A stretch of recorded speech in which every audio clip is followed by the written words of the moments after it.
بسم الله الرحمن الرحيم. السلام علیکم ورحمة الله وبرکاته.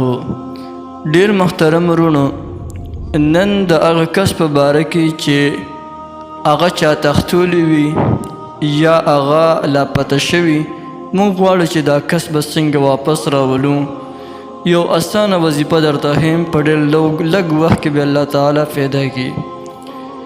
یوازې پرور خور پورې خاص نه ده، یعنی که د یو ښځې خاوند او هغه لاپته شوي، ناراضه شي د کور نه وځي، خبرې اترې ونه کړي او بس وځي، یا چا دوکه که ولاړو، یا د چا خور ده، یا دغه رنګې روری دی، یا بچی دی، چاهے که هر یو کس وي، لیکن د کور نه لاپته وي، غیب وي، نو او موږ غواړو چې دا کس دی زر تر زره کور ته راشي.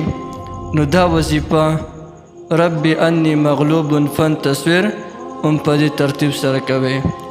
د دې وظیفې د کولو طریقه دا ده چې روزانه به د ماسخوتن د منځه نه پس به یو ځان له ځای کې کښېنئ او اول به 11 ځله درود شریف ووایئ.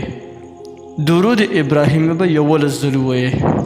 هغه درود ابراهیمي چې کوم موږ په منځه کې وایو، یعنی اللهم صل علی محمد و علی آل محمد، دغه تر د اخره پورې.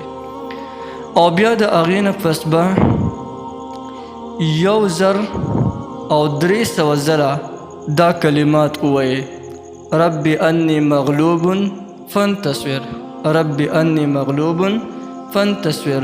نو الله جل جلاله به دا کس را پیدا کړي. یو ډېر مجرب عمل دی، هر یو کس یې کولی شي او هر یو کس ته د دې مکمل اجازت دی.